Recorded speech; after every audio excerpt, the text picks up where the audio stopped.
마태복음을 계속 우리가 나누고 있습니다. 우리 신약성경 마태복음 5장 27절부터 32절까지의 말씀이죠. 우리 마태복음 5장 27절부터 32절까지의 말씀을 교독으로 읽어보도록 하겠습니다.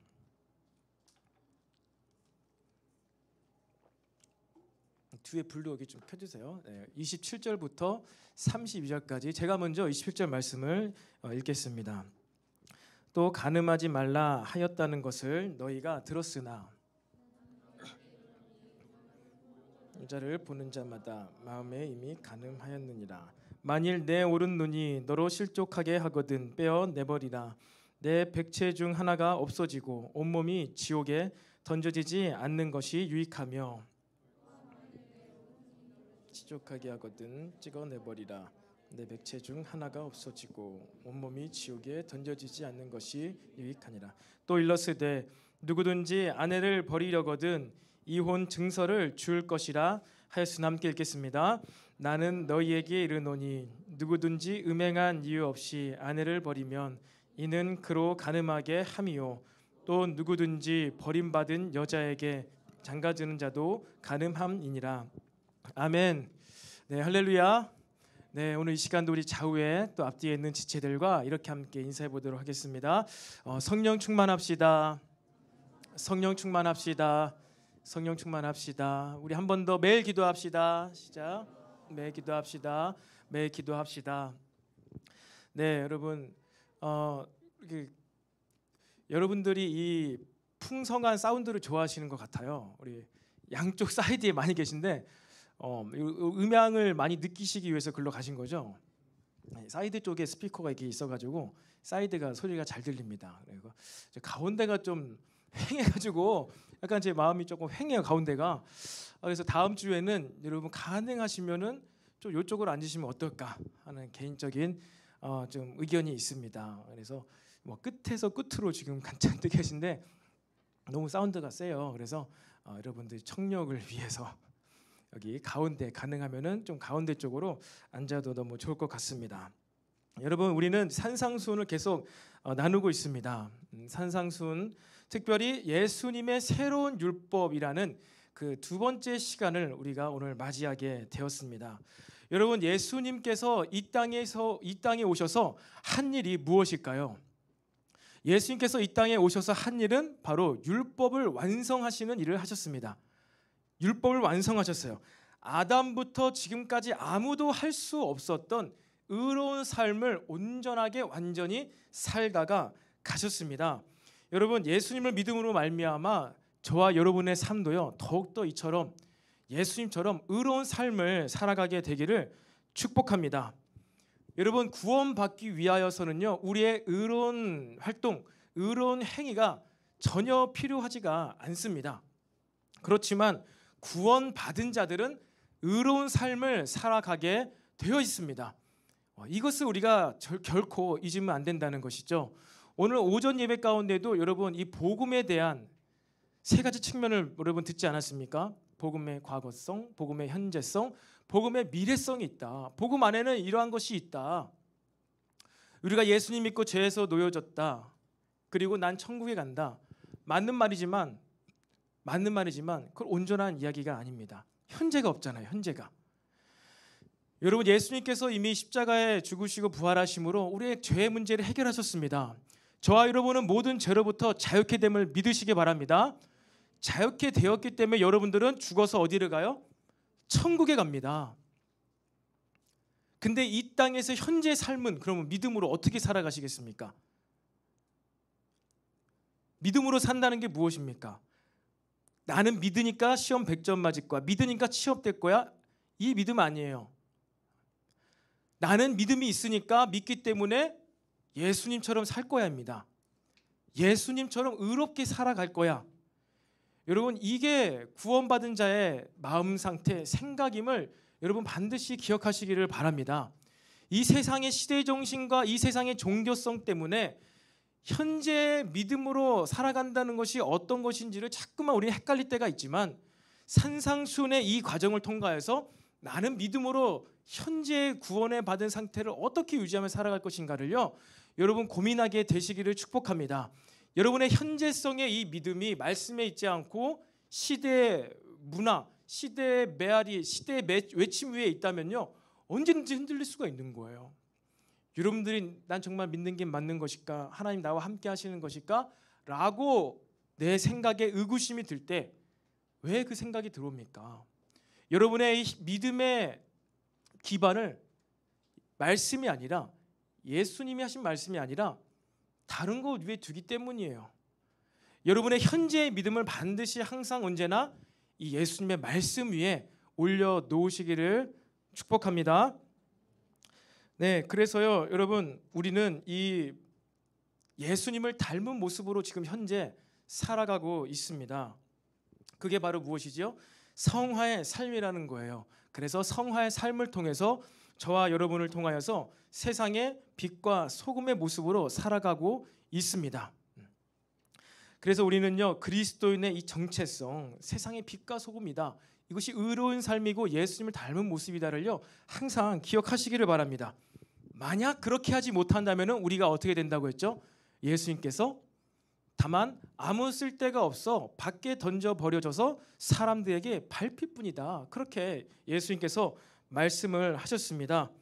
여러분, 예수님의 이 진리의 말씀이 계속해서 선포되어지는 지금의 이 시기 가운데 이 하나님의 말씀이 더욱더 우리 마음판에, 우리 행동이 아니라 정말 마음판에 먼저 새겨지기를 소망합니다.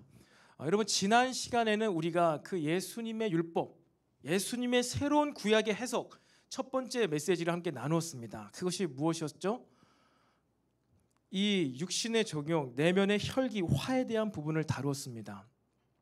너희들이 예전에는, 과거에는, 혹은 세상에서는 사람을 죽인 자가 살인한 자라고 들었지만 내가 다시 말하노니 누구든지 형제를 향하여 라가라 하는 자마다 이미 살인한 자다.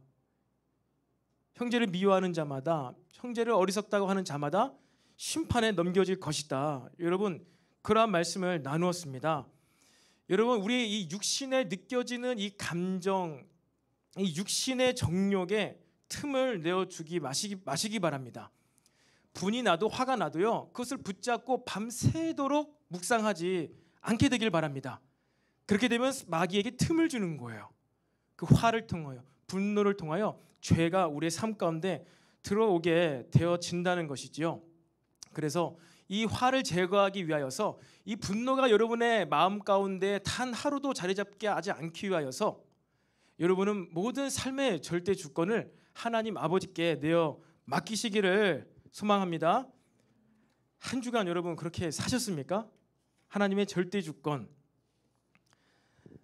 내가 오늘 버스를 놓쳐도, 내가 오늘 걸어가다가 돌부리에 발이 걸려서 아야 하고 넘어져도 하나님의 절대 주권 가운데, 누가 여기다가 이 돌부리를 놨어? 왜 저 버스는 신호를 안 지키고 먼저 가가지고 나를 못하게 만들어? 열받아, 짜증나, 저 버스 때문에 나 오늘 지각했네. 막 화가 막 올라와요. 분노가 올라와요. 그러면 어떻게 된다고요? 예배가 안 된다고요. 그리고 화나는 분노의 감정이 있으면 어떻게 된다고요? 그 분노의 감정을 하나님께서 하나님의 뜻 심판을 하신다고요. 여러분 마음 가운데 이 분노에 대한 부분, 화에 대한 부분이 단 한시라도 자리 잡지 못하게 만드시기를 바랍니다. 여러분, 그만큼요, 저와 여러분의 신앙생활이 자동으로 되는 게 아니에요. 은혜는 그래요, 값없이 자동으로 받은 것 같아요. 예수님 믿게 된 것은 자동으로 믿게 된 것 같은데, 여러분 신앙생활은요 결코 자동으로 안 됩니다. 우리의 믿음생활, 신앙생활이 자동으로 될 것 같으면 예수님께서 왜 이 율법을 주셨고 오늘날 다시 왜 율법을 해석해 주고 계실까요? 우리의 믿음생활이 자동으로 안 된다는 거예요.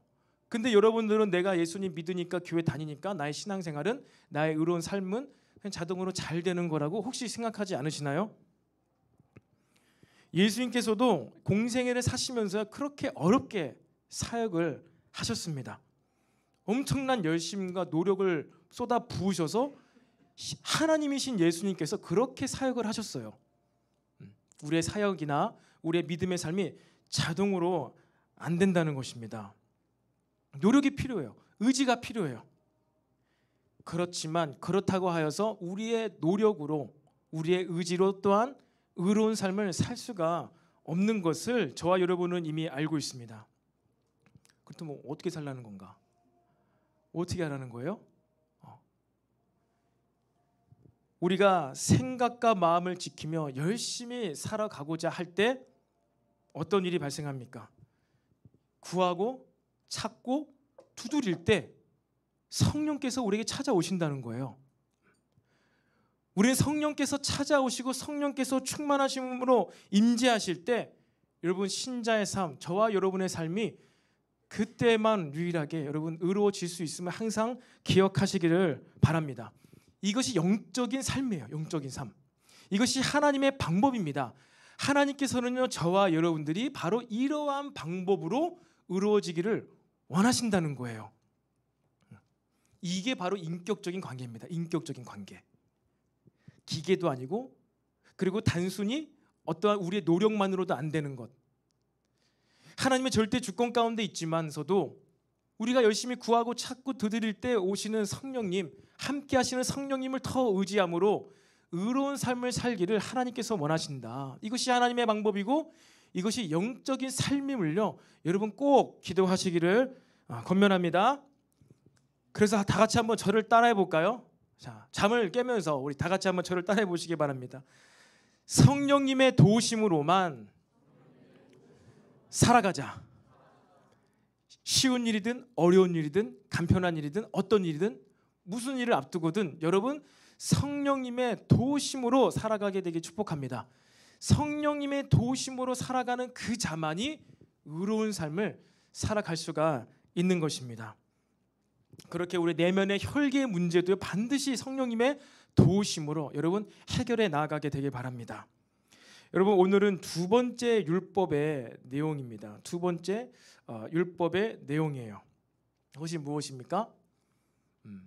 간음과 은행함에 대한 새로운 기준을 우리 예수님께서 주고 계십니다. 가르쳐 주고 계세요. 그리고 지난 시간에 말씀드린 것처럼 이 세 편의 이 짧은 이 본문의 내용은 육신의 정욕과 안목의 정욕과 이생의 자랑과 딱 매칭이 되는 그 내용을 가지고 예수님께서 말씀하고 계십니다. 그러니까 우리가 의로운 삶을 살아야 되는데 죄를 짓지 말아야 되는데 그 죄가 드나드는 통로가 있다는 거예요. 여러분이 이것은 죄다. 그럼 내가 하면 안 되겠다. 죄인지를 딱 분별하면 죄를 안 짓겠죠. 근데 아담과 하와도 그렇고 가인도 그렇고 다윗도 그렇고 그들이 왜 죄에 넘어졌을까요? 죄라는 것이 우리의 삶의 어둠으로 찾아오는 것이요. 죄라고 시커멓게 어둠으로 우리에게 찾아오지를 않는 거예요. 이 죄라는 모습이 우리의 삶에 스며들고 침투해 올 때 어디로 들어온다는 거예요? 어떠한 모습으로? 육신의 정욕과 안목의 정욕과 이생의 자랑이라는 그 모습으로 옷을 입고 들어옵니다. 그렇기 때문에 내 육신의 만족감을 주는 건 내 육신의 감정에 대한 부분, 그리고 이 안목, 눈으로 보는 것에 대한 부분, 그리고 이생의 자랑을 하고 싶어하는 이 부분에 대해서 정확한 기준이 없다면요, 이것은 내가 나를 즐겁게 하는데 이것이 왜 죄야? 내가 보고 싶은 건 마음대로 보게 하는데 내가 악을 저지른 것도 아니고 단순히 한 건 본 것뿐인데 이게 왜 죄야? 나는 그냥 마땅히 정말 내가 나한테 있는 거, 내가 자랑할 만한 것 그냥 자랑했는데 내가 좀 남에게 칭찬받고 인정받고자 하는 이 마음이 잘못된 거야? 이것이 죄야? 그러니까 죄가 바로 저와 여러분의 삶 가운데 이러한 새 루트로 죄가 아닌 것 양 우리의 감정이나 우리의 생각을 바꿔버려가지고 죄로 여기지 않게 만든다는 거예요. 그래서 이 3시간, 지난주와 오늘과 다음 주 시간, 이 3시간을 통하여서 과연 죄가 우리 삶을 어떻게 무너뜨리고 내 삶의 내 마음 가운데 죄로 어떻게 들어오고 있는지를요 분별하기 위하여서 여러분 이 말씀을 우리가 같이 묵상하기를 원합니다. 특별히 간음과 은행함에 대해서 예수님께서 가르쳐주고 계신데요, 청년의 때 참 너무나 우리에게 중요한 메시지입니다. 청년의 때 더 예민한 주제일 수가 있고 중요한 주제라고 할 수가 있다는 것이죠. 근데 사실 이 문제는요, 청년의 때뿐만 아니라 인생의 전 시즌 가운데 중요합니다. 나이 많다고 해서 이 육신의 음행한 마음이 사라질까요? 그렇지가 않는 것 같아요. 뭐 저와 같이 목회자라고 하여서 이 부분에서 자유할까요? 그렇지 않는 것 같아요. 많은 여러 목회자들이 바로 이 부분에 걸려서 넘어지기도 합니다. 심각한 것이죠. 그래서요, 예수님께서는 이 문제에 대해서 어떻게 다루시냐면은, 얼마나 심각하게 다루시냐면은, 오늘 말씀 가운데 무엇이라 기록되어 있죠? 만일 내 오른눈이 너로 하여금 실족하게 하거든 내 오른눈을 뽑아서 버려라. 그리고 만일 내 오른손이 너로 하여금 실족하게 하거든 내 오른손을 찍어서 잘라내어라. 내 몸의 한 일부분 지체를 버리고서라도 네 온몸이 구원받으면은 그것이 더 낫다 라고 말씀하실 정도로요, 여러분 아주 무섭게 다루고 계십니다. 다른 두 가지 욕심에 대한 문제와 다르게 이 안목의 정욕에 대해서는요, 예수님께서 이처럼 아주 강력하고 무서운 메시지로 말씀하고 계신 거예요. 그 이 메시지를 다른 측면으로 보면 또 이러한 뜻이죠. 만일 우리가 음행하게 되면 어떻게 된다는 거예요? 지옥불에 들어간다는 거예요. 그렇죠? 아니 그러면은 이제 또 우리 마음 가운데 딱 우리의 생각들이 튀어오르잖아요. 그렇다면은 우리가 음행을 하지 않아서 온전하고 거룩한 행위를 통하여서 행위 구원을 말씀하고 계신 거냐? 아니 어떻게 믿음으로 구원받는데 음행을 함으로 인하여서 그것을 끊어내지 못하면은 우리가 지옥불에 들어간다고 어떻게 이런 무지막지한 메시지를 할 수가 있습니까? 목사님, 이렇게 딱 도전할 텐데, 그건 제 메시지가 아니라 누구의 메시지죠? 예수님 메시지예요. 그래서 여러분들이 죄를 돌이키지 못하고 예수님 믿었는데 죄를 돌이키지 못하고 이제 심판대 앞에 섰어요. 심판대 앞에 서가지고 심판주 되시는 하나님께서 혹은 예수님께서 우리에게 그렇게 책망을 하시는 것이죠. 절수야, 네가 음행함을 버리지 못하고 여태껏 살아왔구나. 너는 지옥으로 가거라. 그럼 여러분들 이제 어떻게 하겠습니까? 예수님께 항변하겠습니까? 예수님, 내가 목사님한테 배우기를 믿음 가지면은, 믿음만 있으면은 예수님 당신 믿고 천국 갈 수 있다고 했는데 왜 갑자기 생뚱맞게 음행을 했다고 나를 지옥에 보낸다고 말씀하고 계십니까? 당신 틀렸습니다. 당신 잘못했습니다. 내가 배운 교리라 다릅니다. 21세기 교리를 모르시는군요. 그렇게 예수님께 따심은 여러분 무엇이 되겠습니까? 천국과 지옥을 결정하시는 분은 예수님인데, 그 예수의 말씀이 오늘 분명히 음행하면 지옥불에 던져지겠다고 말씀을 하셨는데, 그렇다면 과연 행위 구원을 말씀하고 계신 건가? 처음 제가 서두에 말씀드린 것과 비슷합니다. 여러분 행위 구원이라면 다윗도 지옥 갔겠죠. 행위 구원이라면은 예수님 한편에 있던 강도도 낙원에 가지 못했겠죠. 분명 믿음으로 가는 나라 하나님 나라입니다. 그런데 오늘 예수님께서는 분명히 음행하면은 이것을 끊어내지 못하면은 불지옥에 떨어지게 된다. 이 메시지가 있다는 거예요. 여러분 이 문제에 대한 해답을요, 오늘 메시지 끝에 여러분이 믿음 안에서 답을 하게 되시기를 축복합니다. 제가 구원에 여러분 이렇게 했으니까 구원 받았습니다. 여러분 이렇게 했으니까 지옥에 갑니다. 이것은 하나님만이 하실 수 있는 일이에요. 하지만 분명한 것은 여러분 마음 가운데 믿음이 들어가고 여러분이 믿음대로 살면은 하나님께서는 자비로우시고 은혜가 많으셔서 저와 여러분을 하나님 나라로 인도하실 줄로 믿습니다. 그런데 이것이 여러분의 지식이나 교리가 아니라 정말로 여러분의 그 마음속 깊은 곳에서 우러나오는 그 고백적인 믿음이 되기를 원해요. 인격적인 고백인 것이죠. 하나님께서는 바로 그것을 원하신다는 거예요. 누구도 율법을 다 지킬 수 없습니다. 하지만 율법은 우리로 하여금 무엇이 생각나게 한다는 거예요? 죄가 생각나게 한다는 것입니다. 그리고 우리가 죄 앞에 설 때, 죄의 두려움 앞에 설 때 우리가 무엇을 구하게 됩니까? 하나님의 은혜를 구하게 돼요. 하나님을 찾게 돼요. 하나님 은혜의 보좌 앞으로 나가게 된다는 것입니다.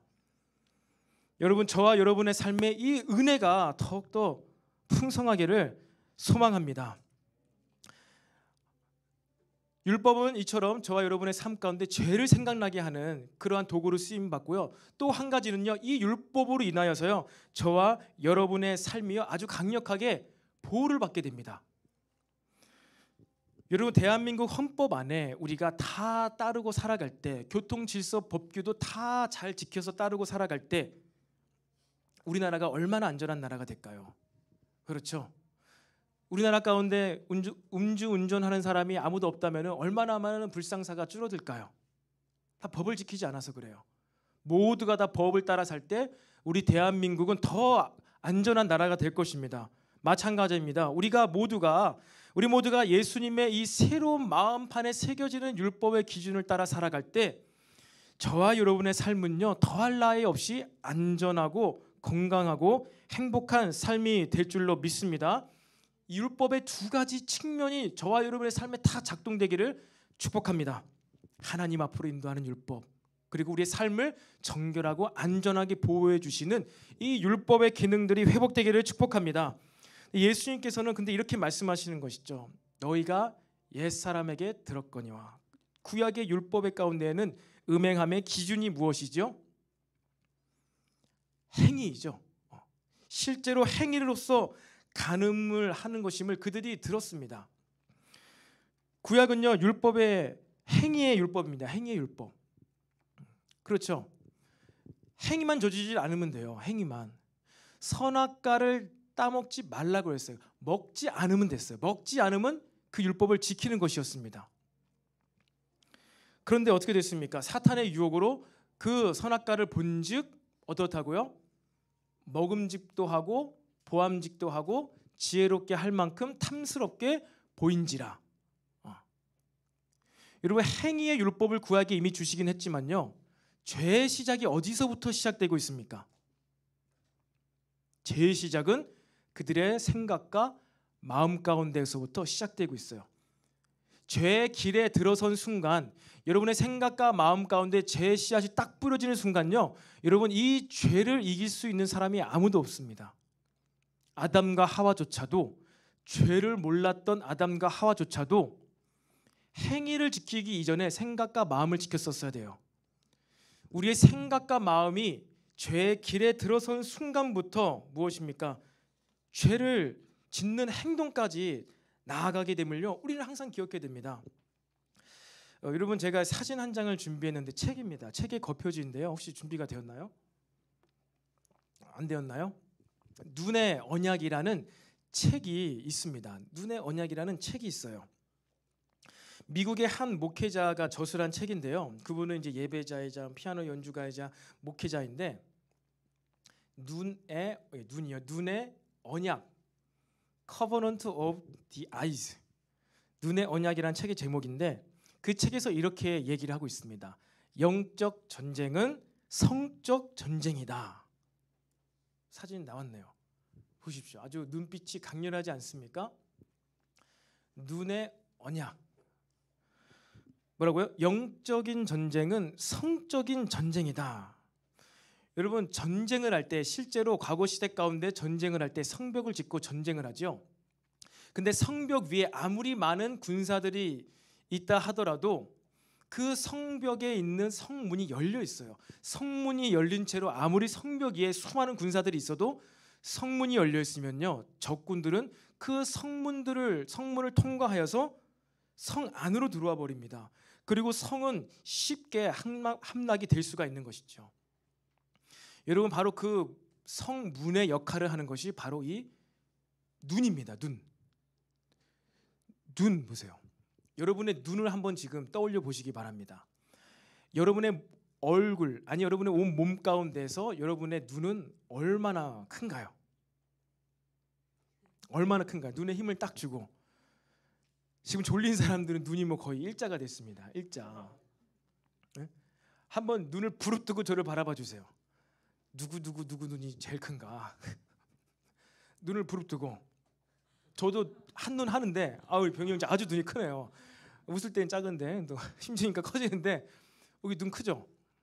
눈이 크면은 성문이 커. 근데 여러분, 우리 눈은 우리 얼굴에 봐도 그렇고 우리 몸 전체에 봐도 그렇고 너무나 작은 지체이잖아요. 파트잖아요. 근데 아무리 우리의 삶 전체를 정결하게 사진에 엮어줘도 괜찮습니다. 아무리 우리의 삶 가운데 죄를 짓지 않고 유혹이 와도 내 몸과 마음을 다 지켜도 꽁꽁 막 싸면 손을 막 묶고 이렇게 지켜도 가장 작은 지체 중에 하나인 내 눈을 지키지 못하면요, 우리의 모든 것이 무너집니다. 제가 지난주에 시간 많아서 배너를 봤다고 했는데 사실 하나 더 봤습니다. 무슨 고전 기독교 영화를 봤냐면은 삼손과 데릴라, 그게 또 떴어요. 연관으로. 참 유튜브가 무서워요. 삼손과 데릴라가 떴습니다. 그래서 저도 삼손 사사기 많이 묵상하고 메시지도 많이 했었거든요. 그래서 삼손의 이 이야기가 어떻게 영화로 연출이 될지 궁금해서 한번 봤는데요. 여러분 한번 보세요. 1960년대 영화인가 그렇습니다. 그런데 그 삼손이 뭐에 넘어졌죠? 이 은행함에 넘어졌죠. 드릴라 이 여자에 넘어갔잖아요. 근데 그 영화에 보면 진짜 잘 표현했어요. 물론 각색을 했지만 삼손이 그 드릴라를 만나기 전에 사사기 14장 15장에 보면은 한 이제 블레셋 여인을 사랑에 빠집니다. 좋아하게 됩니다. 근데 그 결혼이 실패하게 되죠. 그리고 나서 이제 드릴라를 만나게 되는데 그 블레셋 여인이 이제 나와요. 그 영화 가운데에서. 근데 이제 드릴라는 그 여인의 동생으로 나옵니다. 막 각색이 된 것 같은데 삼손이 그 블레셋 여인을 막 사랑해서 금발의 여인이에요. 이름이 사만단가? 아무튼 금발의 여인을 막 사랑해가지고 담 넘어가지고 그 블레셋 여인의 집에 가가지고 나랑 사귀자, 나와 연애하자, 막 삼손이 막 이렇게 얘기를 합니다. 근데 그 여자는 막 들은 채 만 채도 안 해요. 근데 이 모든 것을 보고 있던 한 여인이 있었으니 그가 바로 드릴라였어요. 드릴라가 그 담벼락 위에서 앉아가지고 뭐 자두를 먹으면서 삼손을 막 노려봅니다. 눈빛을 막 쏴보내요. 계속 삼손에게. 그러니까 삼손이 막 뒤통수가 따가웠는지 딱 뒤로 돌면서 이제 드릴라를 만납니다. 저 여자는 누구냐? 그러니까 내 동생이라고. 내 동생은 이상한 애라고 막 이러면서. 근데 드릴라가 그때 삼손을 바라보면서 아주 그냥 뇌세적인 눈빛으로, 제가 표현을 못 하겠어요. 제 눈은 거룩해서 표현은 못 하겠는데 막 이상한 야릇한 눈빛으로 막 삼손을 쏘아붙여. 그 삼손 깜짝 놀랐어요. 저건 뭐지? 막 이러는데 나중에 또 그 드릴라가 삼손을 유혹할 때 눈빛을 날려. 눈빛을. 눈에서 막 레이저를 쏴요. 여러분, 이 눈의 언약이란 책에서 욥기 31장 1절 말씀을 인용을 합니다. 욥기, 여러분 말씀 한번 보세요. 다 같이 한번 읽어볼까요? 시작. 내가 내 눈과 약속하였나니 어찌 처녀에게 주목하랴. 여러분, 욥은요, 여러분이 아시는 것처럼 당대 의인이었습니다. 그 욥기서는요, 가장 오래전에 가장 최초로 기록된 성경이에요. 창세기보다 800년이나 먼저 기록된 가장 고대의 영성이 기록된 책이 욥기서입니다. 그리고 하나님께서는 욥을 얼마나 기뻐하셨냐면은 그가 너무나 의인이고 의롭다 하면서 천사들을 불러놓고 사탄을 불러놓고 막 자랑을 하셨어요. 이처럼 완벽한 사람이 어딨냐. 그랬더니만 사탄이 막 참소하는 것이죠. 하나님께서 축복을 주시니까 저렇게 의롭게 살지. 축복을 다 걷어가 보세요. 그러면 당장 하나님을 저주할 겁니다. 그래? 그러면 욥의 몸에는, 생명에는 영향을 주지 말고 네가 그를 시험해 보아라 하면서 이제 그의 삶 가운데 어려움이 시작됩니다. 하나님을 저주하고 싶고 하나님을 원망하고 싶어 할 만한 수많은 일들이 발생이 되고, 또 친구들이 와서 위로한답시고 네 삶에 분명히 죄가 있을 거야. 네 잘못한 게 있을 거야. 네 죄 지었었지. 숨겨놓은 죄가 있지. 그러니까 하나님께서 이렇게 심판하시지 라고 자꾸만 이 욥의 마음을 어렵게 하고 막 숨겨진 죄를 찾아내려고 할 때 그때 욥이 한 말이에요. 무엇이라고요? 내가 내 눈과 언약을 했는데 어찌 내가 처녀에게 주목을 할 수가 있겠냐. 이것은 무슨 얘기예요? 내가 내 삶을 완전하게 지켰다는 거예요. 내 삶을 완전하게 지켰는데 그것을 무엇을 통해서 지켰다는 거예요? 내 눈과 언약을 함으로, 내 눈과 약속을 함으로. 그리고 그 약속은 무슨 약속이겠어요? 뒤에 나온 것처럼 처녀를 보지 않겠다가 아니라 처녀를 주목하지 않겠다. 이런 것을 잘 구별할 수 있어야 됩니다. 처녀를 볼 수 있죠. 근데 처녀를 주목하지 않겠다. 내가 내 눈과 약속을 했는데 이것은 무슨 약속이었냐면은 처녀들을 주목하지 않겠다고 내가 내 누군가 약속을 했어. 근데 어떻게 나의 인생 가운데 죄가 있을 수 있겠냐? 내 삶에 어떻게 불의함이 있을 수 있겠냐? 나는 죄가 없어. 자신의 항변함을, 자신의 이 음행의 문제에 대해서, 눈을 지킨 것에 대해서 자신을 변호하고 있는 메시지가요, 이 욥기서에 있는 거예요.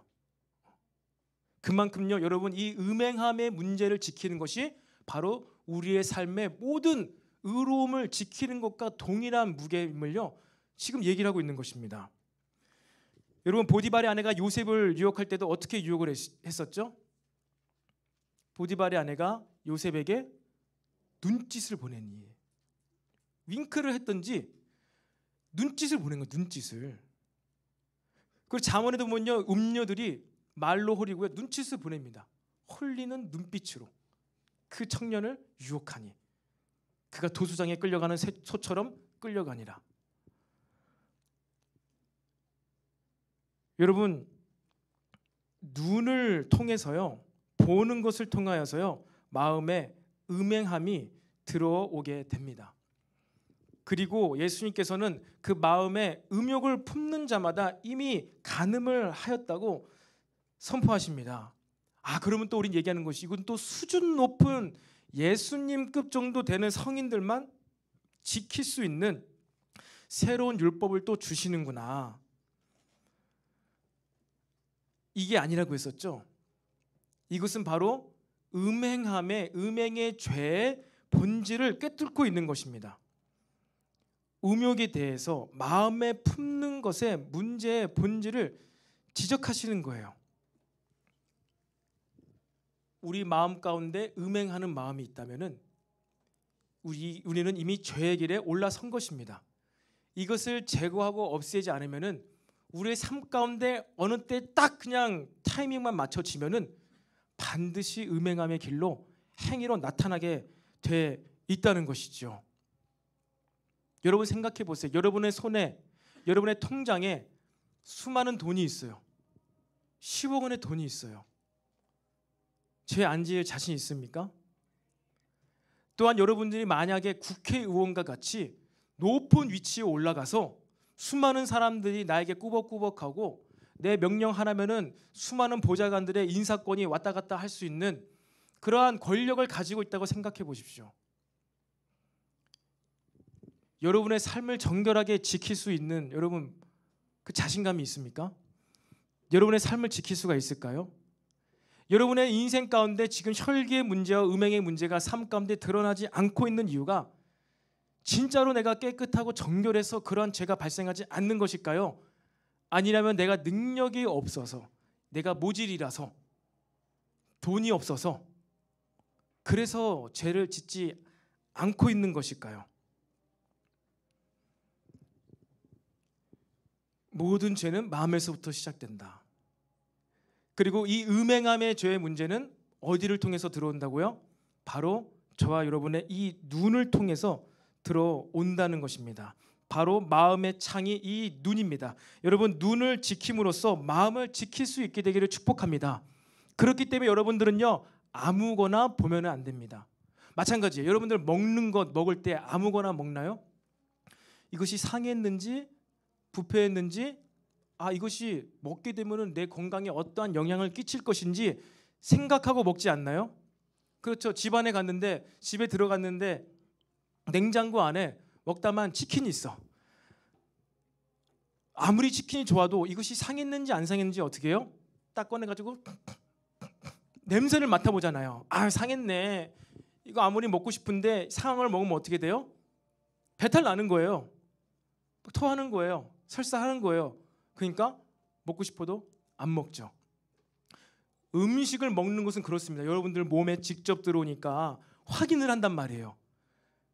보는 것도 동일합니다. 여러분들이 무언가를 볼 때 진짜 과연 내가 이것을 봄으로 말미암아서 내 마음 가운데 어떠한 일이 발생할지 여러분 한번 필터링을 거치고 보시나요? 아니면 보는 것 자체는 내가 실제로 죄를 지은 것도 아니니까 보는 것 자체는 그냥 아무거나 막 그렇게 보고 계신가요? 예전에요, 십수년 전에 우리 교회에 그런 형제가 있었어요. 키가 196이고 몸무게가 124kg가 넘어가지고 허리가 44인치를 넘어가던 형제가 있었어요. 그래가지고 이 친구가 동생인데 이렇게 되면 죽을 것 같고 바지가 있는 족족들이 다 찢어지는 거예요.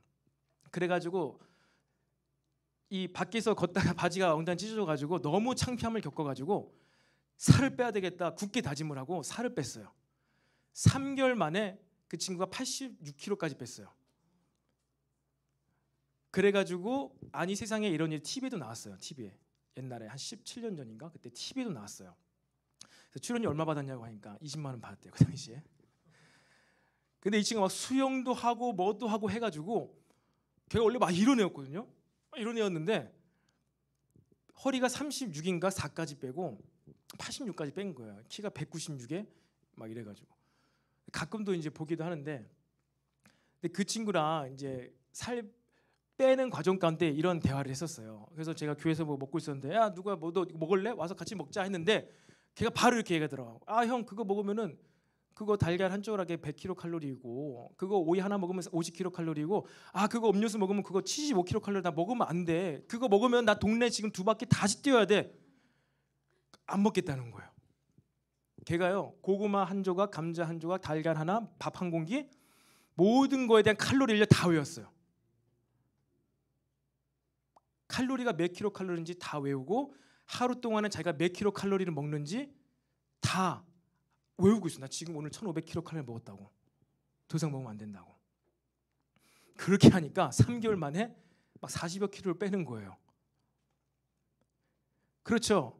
만약에 우리가 치킨을 먹을 때, 피자를 먹을 때, 제가 어제도 치킨을 먹었어요. 제가 생일을 지나서 막 여러분들이 막 치킨 쿠폰을 다 보내줘가지고 6가지 종류의 치킨 쿠폰을 받았는데 어제 이제 들어가면서 집에 밥 다 먹었다는 거예요. 그래가지고 왜 나 혼자 빼고 다 먹었냐? 그럼 난 치킨 먹을래? 해가지고 반반을 시켜가지고 와구와구 먹었어요. 이제 아내가 사모님이 왜 이렇게 정신없이 먹냐고 천천히 먹으라고 먹고 눕지 말라고 2시간 동안 운동하고 누우라고 되게 먹었는데 만약에 우리가 치킨을 먹을 때마다 그 닭다리 한 조각과 날개 한 조각과 닭 가슴살 그 조각 위에 킬로칼로리가 다 떠 있다고 생각해 보세요. 둥둥둥둥둥 떠 있어. 그러면 정말 막 그렇게 허겁지겁 먹을까요? 생각하겠죠. 다시 한번. 아 운동장 3바퀴구나. 아 운동장 5바퀴구나. 하면서 조절을 하지 않을까요? 그래서 참 감사하게라고 해야 될까요? 그 칼로리가 안 보이잖아요, 우리는. 근데 그걸 이제 외우고 하니까 먹을 때마다 그 얘기를 하는 거예요, 얘가. 먹을 때마다. 그리고 살을 빼는 것이죠. 여러분 동일합니다. 우리가 무언가를 봤어요. 이미지를 봤어요. 영상을 봤어요. 그런데 그 영상을 볼 때마다 내 안에 있는 음란 지수가 이거 보면 10이 올라가지. 맞아. 이거 보면 100이 올라가지. 이거 보면 1000이 한 방에 끝나지. 그럼 나 음란 지수가 폭발해가지고 음행을 할 수밖에 없지. 만약에 우리가 보는 그 영상 위에 그 음행 지수가 숫자로 써 있다면은 여러분들은 눈을 지키기가 아마 더 쉬울 것입니다. 그런데 무엇입니까? 음란 지수가 안 보여요. 세상의 문화의 모습으로. 원래 요즘은 그러니까. 원래 요즘은 그러니까. 원래 요즘은 다 그렇게 입으니까. 아 이거 운동복이니까. 그런데 우리는 보는 것을 통하여서 음란 지수가 올라가고 있다는 것입니다. 그럼 어떻게 합니까? 눈을 뽑아버려야 됩니까? 그러면 돼요. 삼손이 눈이 뽑히고 나서 정신을 차렸습니다. 그렇죠. 눈이 있을 때 하나님을 못 봤어요. 죄만 봤어요. 여자만 봤어요. 근데 눈이 뽑히고 나서 하나님께 기도하고 매달리고 하나님을 보기 시작했어요. 역사가 일어나는 것이죠. 그러면 우리도 다 같이 삼손과 같이 눈을 다 같이 뽑을 수가 없는 것이죠. 눈을 지키기 위해 그럼 어떻게 해야 될까요? 장님이 돼야 돼요? 어떻게 해야 될까요? 아주 새까만 선글라스를 끼고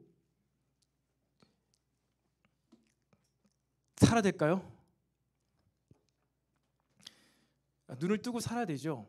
안 보이면 안경 끼고 살아야 되죠. 여러분 이 마틴 루터가 종교개혁자 루터가 이런 얘기를 했습니다.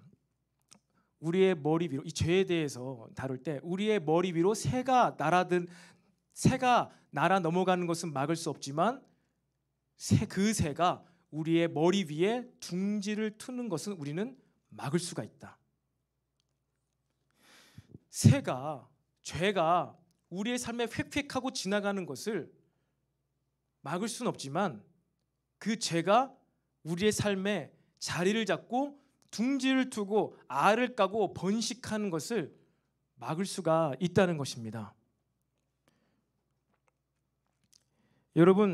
여러분의 인생 가운데, 삶 가운데 이 음행함의 문제, 눈을 통해 들어옵니다. 보는 것의 문제입니다. 그런데 우리는 안 보고 살 수 없어요. 그리고 이 세상에 이미 문화와 여러 가지 모습들이 많이 음란 지수가 높은 시대를 살아가고 있습니다. 그렇게 운동복 입고 돌아다니는 사람들에게 그거 잊지 마세요, 그거 음란한 거예요 라고 말하면 우리가 미친 사람이 될 거예요. 그럴 수가 없는 것이죠. 그것을 막을 수는 없습니다. 그러면 우리는 어떻게 해야 돼요? 죄가 지나갑니다. 하지만 우리는 그 죄가 우리 마음 가운데 자리를 잡는 것은 철저하게 쳐내야 하는 줄로 믿으시기 바랍니다. 어떻게 죄를 쳐낼 수 있을까요? 막 심장을 뜯어 어떻게 해요? 죄를 쳐내는 방법은요, 딱 두 가지입니다. 첫 번째는요, 예수님을 사랑하는 마음이 타오를 때 여러분 이 음행함의 그 마음을요 지킬 수가 있는 것입니다. 사랑하는 사람이 계시나요? 첫사랑의 추억이 있으신가요? 첫사랑의 기억을 한번 여러분 되살려 보시기 바랍니다. 내가 만약에 누군가를 사랑한다면요, 나의 시선은 항상 그 사람을 향하게 돼 있어요.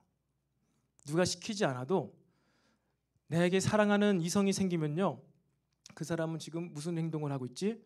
마치 여기서 1분단과 4분단 끝에 앉아 있어도 서로 사랑한다면요, 저기 끝에 있는 사람이 저기 끝에 있는 사람 보고 있다니까요.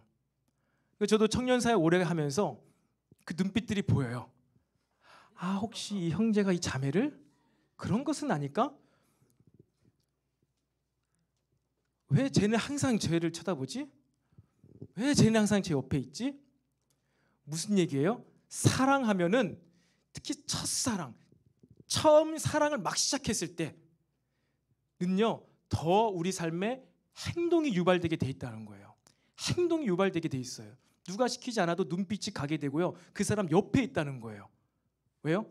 그 사람을 사랑하니까. 자꾸 연락을 해. 이 핑계 저 핑계 대면서 자꾸 연락을 해요. 왜요? 사랑을 하니까.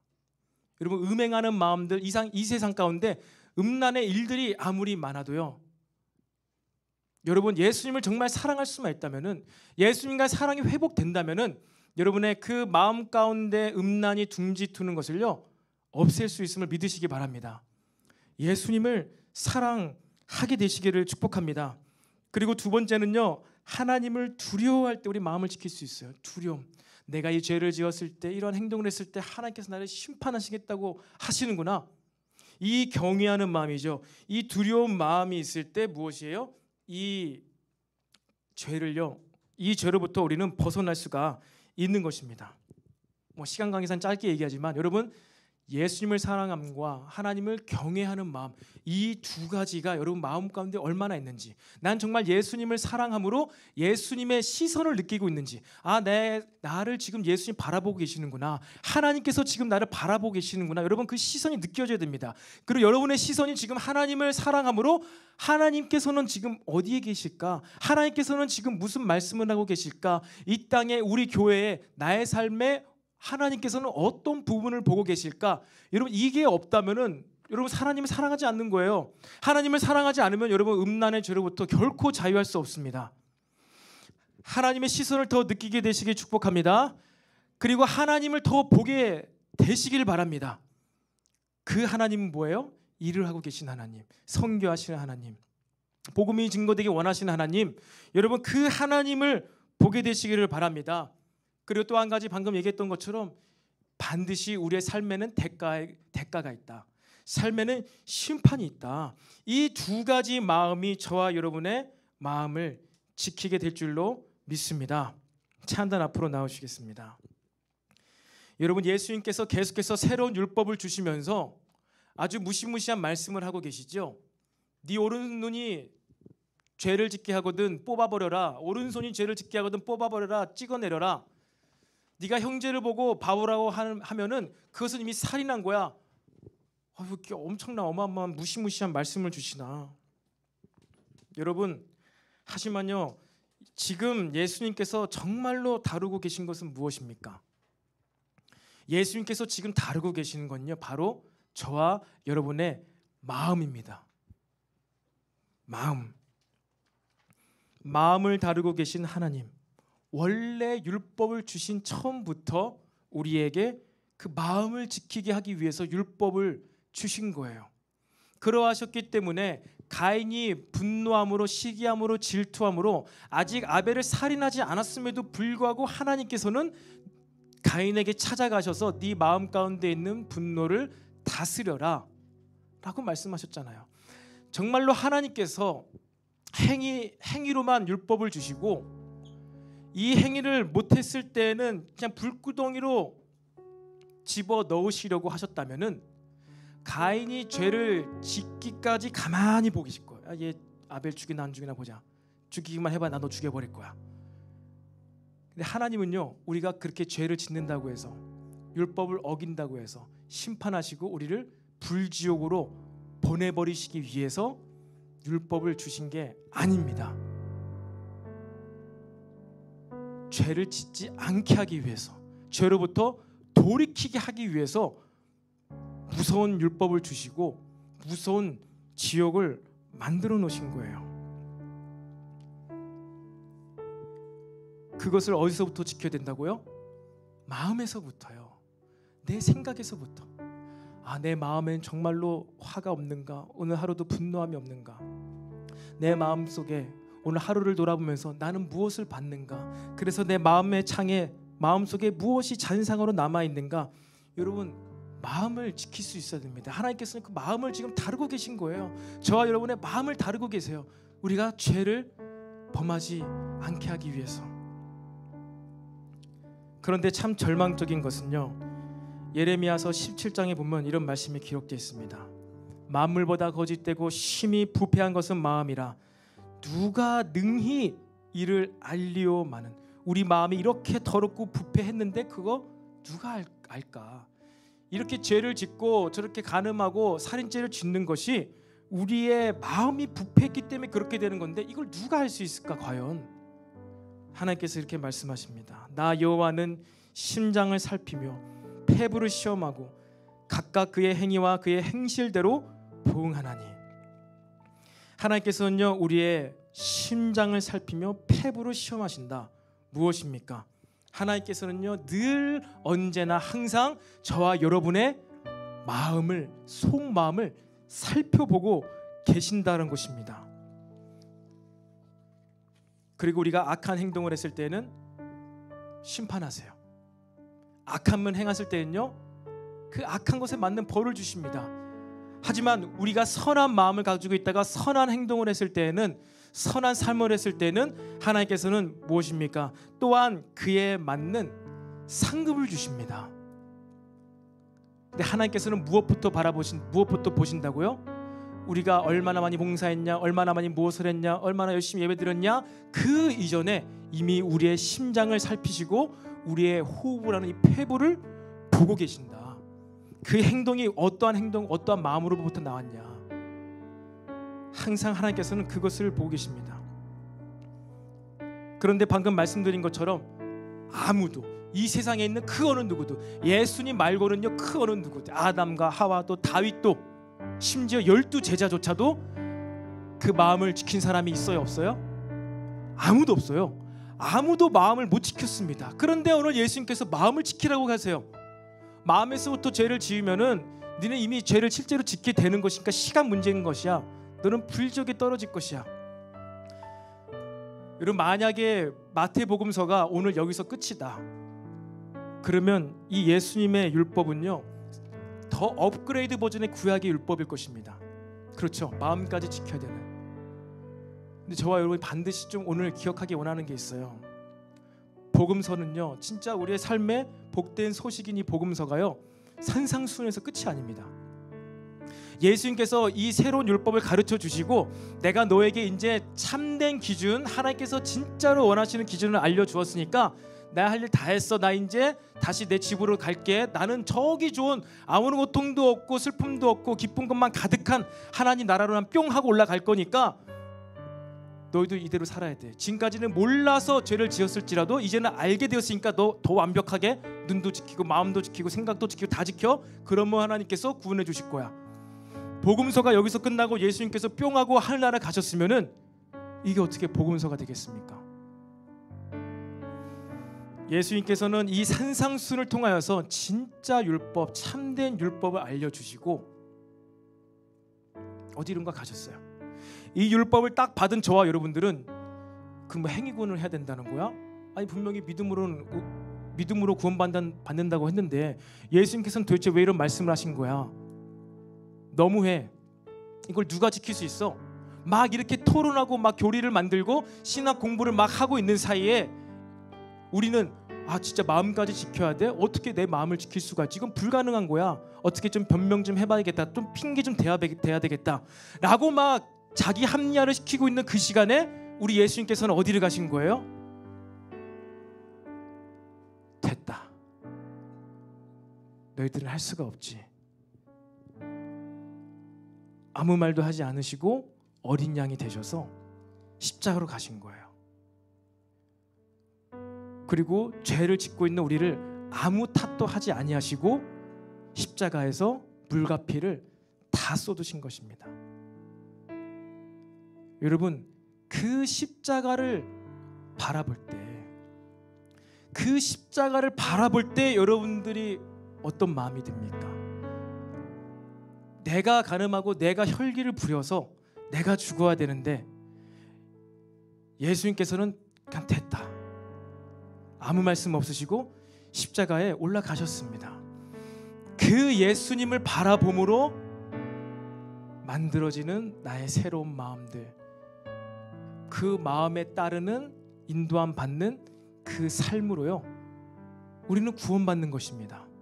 이 십자가를 보고서도 아무런 반응이 없다? 그가 십자가를 믿는 자일까요? 예수님의 대속의 죽음을 믿는 자일까요? 아니면 그 십자가를 바라봄으로 말미암아서 정말 심장이 터질 것 같고 죄의 공포를 느끼면서 또 하나님의 심판을 느끼며, 하지만 동시에 하나님의 사랑을 느끼며 아무런 책망도 하지 아니하시고 돌아온 탕자를 기다리고 있는 그 아버지와 같이 내가 간음을 했지만 죄를 지었지만 아무 탓도 아니하시고 그냥 돌아오기만을 기다리고 있는 아버지의 모습을 바라볼 때, 떠올릴 때 여러분의 마음이 어떻게 될 수 있습니까? 여러분은 그 마음으로 구원받는 거예요. 그 마음으로 십자가에 꽝 하고 부딪혔는데 튀어나오는 마음이 이렇게 해서 믿기만 하면 구원받는 거 맞아? 부딪혔는데 논리가 떠올라. 부딪혔는데 저렇게 죄 지어도 믿기만 하면 구원받는 거야? 딴 사람이 떠올라. 누가 뭐라고 말을 하기 전에 본인 스스로가 먼저 그 마음을 돌아볼 수가 있어야 합니다. 그런데 우리가 믿는 것은, 말씀에 기록된 것은요, 무엇입니까? 하나님의 선하심과 자비하심, 십자가를 통해서 보여주신 복음이 어떠한 것인지를 분명히 드러내셨습니다. 제자들이 다 떠나갔지만, 배신하고 떠나갔지만 배신한 제자들을 위해서 죽으신 분이 예수님이시죠. 원수를 위해서 죽으신 분이 예수님이시죠. 그런데 그런 예수님께서 우리가 죄를 지었다고 해서 그 하나님 앞에 나아갔을 때 우리를 혼내시겠습니까? 책망하시겠습니까? 여러분, 우리의 인생 가운데, 삶 가운데 이 예수님의 새로운 율법이 삶에 부딪혀올 때 여러분, 우리의 마음에 여러 가지 죄악된 모습들, 생각들, 감정들이 튀어오를 수 있습니다. 여러분, 이것을 그냥 잠재우면 안 되고 무시하면 안 됩니다. 분명히 마음에 여자를 보고 음욕을 품는 자마다 이미 간음을 했다. 그 자는 지옥불에 떨어진다. 이 말씀 무시할 수 없습니다. 예수의 말씀입니다. 진리의 말씀입니다. 그런데 그렇게 예수님께서는 그 말씀을 하시고 골고다 언덕을 올라가신 거예요. 그 예수님을, 여러분, 그 십자가를 날마다 바라보시기를 바랍니다. 자비로우신 주님, 한 영혼이라도 더 돌아오기를 기다리고 계신 그 하나님을 여러분 날마다 묵상할 수 있어야 돼요. 날마다 그 십자가를 볼 수 있어야 돼요. 날마다 십자가 위에서 자기 부인을 할 수 있어야 됩니다. 이런 그 자가 바로 구원의 길 위, 죄인된 길 위가 아니라 구원의 길 위에 올라와 있는 한 자인 줄로 믿으시기를 바랍니다. 여러분, 오늘의 이 예수님의 새로운 율법의 말씀이 저와 여러분을 그 어떠한 작은 죄로부터 돌이켜서 구원의 완성을 이루는 구원의 길 위에 올려놓게 하는 생명의 말씀이 되기를 축복합니다. 우리 이 시간 다 같이 자리에서 일어나서 함께 찬양하며 기도하기를 원합니다.